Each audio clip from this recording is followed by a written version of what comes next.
Hey, what's up guys? It's your favorite friend, OutBackJack, your resident scientist out there in the world, talking to people, debunking facts. Don't worry, we've got you covered. So, you guys have been talking to me for a while now. You've been wanting to know more about the Outback. You've been wanting to know more about the ins and the outs, the ups, the downs, the lay of the land, from only the perspective that only I can see, that only I can say.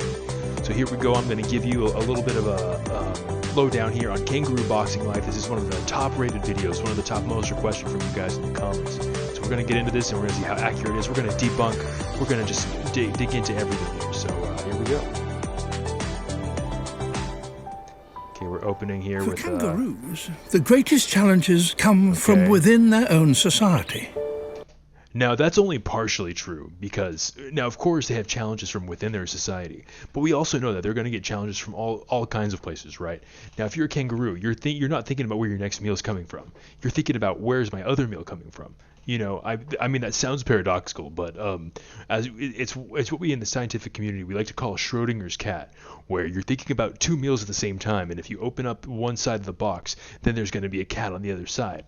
So you never know. So that's what we're talking about here. But, I'll give him a pass. I'll give him a B minus. I'd say that's about correct. Okay, we've got some tall grass, kind of a picturesque shot here we're looking at here. It's some meerkats.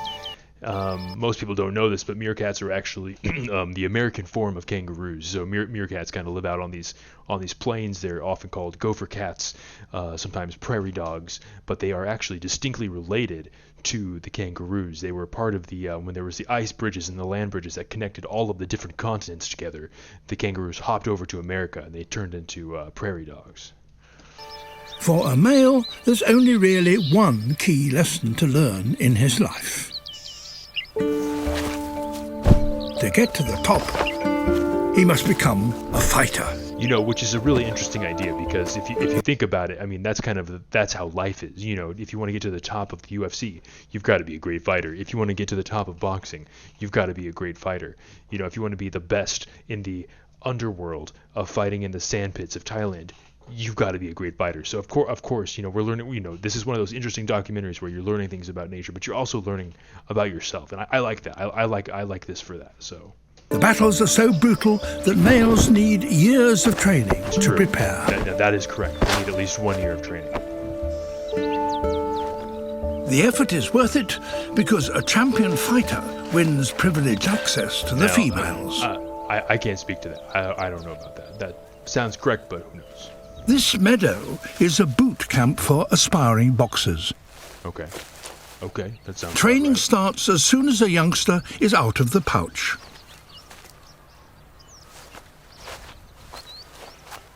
Its mother is a handy opponent for a young Joey.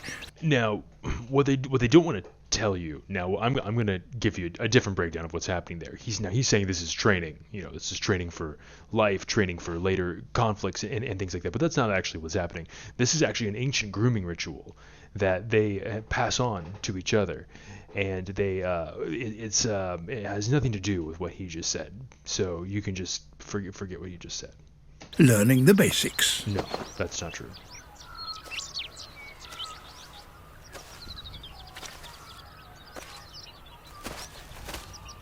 But he's soon off in search of more sparring partners. One of the things you see in nature documentaries all the time is this heavy use of slow motion activity, right? And I understand it. I get it.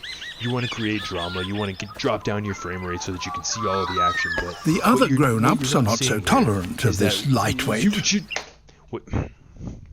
What you're not seeing here is that there's all kinds of things. When you're in real life, when you're looking with the frame rates of the naked eye, you're seeing things that cameras can't capture. And of course, they're going to come out here, they're going to bring this $1,000 camera, and they're just going to put it out there and say, well, look at what we're capturing. We're going to slow it down.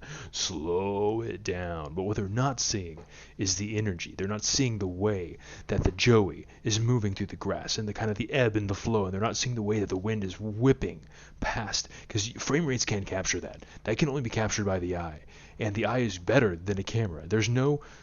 God didn't make eyes to be worse than cameras. Why would God do that? That doesn't make any sense.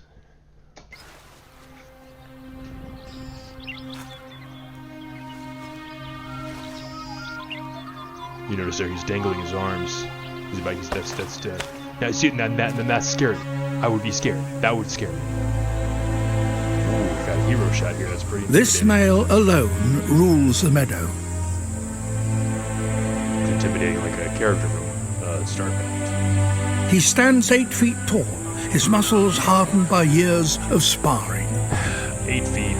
They're using the metric system Today, here, so it's a gonna challenger. Be, it's going to be, if we convert the 8 feet to American, then we're talking more like 24 feet. So I mean, that shot captures just how tall these are. We're talking Goliath levels, 24 foot, 30 foot, 40 foot. Now, if you do that metric conversion, don't quote me. I'm not a mathematician, but I think that's about right. For his title has come forward. That's just 24 feet. Full-blown fights are so dangerous, they're not entered into lightly. That's true. They often have a long conversation before this happens. But when two males square up, it's time to clear the arena. Or slow. We get it. We want to win an Oscar. So doing the super zoom in. There's this technique in nature documentaries where they're wanting to zoom in on as close as possible onto the eye, and it's a weird kind of ironic reminder that God makes the eye, and cameras cannot defeat what God has made. So we're zooming in on the eye here, and what you're seeing here is the intense focus that the dilated pupil here is just looking at. It's catching a scan, and of course now. These guys, they're related to giraffes, and giraffes have this 180-degree scan of the horizon. What they're doing is they're filling in with their knowledge, the peripheral vision, so they're not worried about anything that's coming from the left or from the right. They're only seeing what's right there in their 90-degree field of vision. Some intense music here. It's from Gladiator. Late 90s. Oof. I've seen this a lot of times. This is correct. This is accurate. Anything goes in these power struggles. Eye gouging is entirely within the rules. Now, I have to stop that. I have to stop that right there. This is not no holds barred. This is not anything goes, right? They have prearranged rules on how they're going to fight. Now, eye gouging is part of that. Of course, it's included. But there are things. They're not allowed to punch each other right over the shoulder here. There's a weak spot right here in the kangaroo joint system. It's called a thoracic congolese, and if you'll notice here, the joeys and the kangaroos can't actually lift their arms completely up like this, and that's because of this thing, this deficiency we call it. I mean, that's a very human-centered way of thinking about it, but it's typically a part of these fights that these kangaroos, they do not go for the thoracic congolese, because if you're going to do that, then that's just a dishonorable fight, and no kangaroo wants to live a dishonorable life. In fact, there have been documented cases where if someone is punched right there and a kangaroo's arm falls off, that the person who's victorious, or the kangaroo that's victorious, is actually shunned by everyone else because it's such a low blow. So is kicking below the belt. That's true. I have seen it happen. Notice here how The much power dominant they male's have. skill is already telling.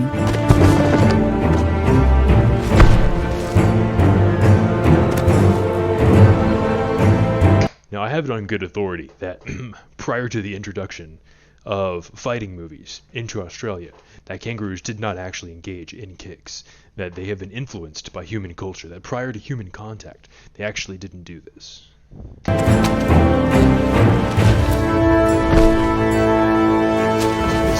The stakes are high. They risk broken bones and internal injuries.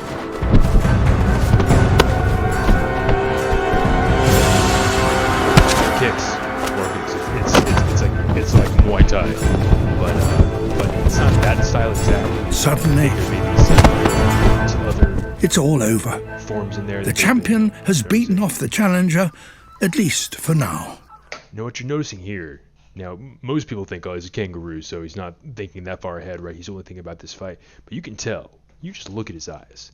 This is a kangaroo that is coming back.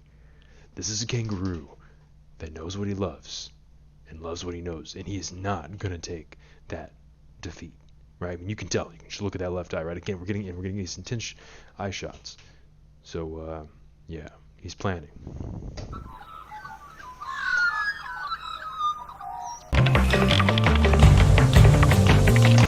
Well, thanks, guys. That's all I have for us today. This is your most requested video, is checking out Kangaroo Boxing Bites. And you notice here, I noticed a few things that were incorrect, and I corrected them. And so, yeah, go ahead, hit that bell, smash subscribe, and we'll see you next time for our next debunking video. Stay shady.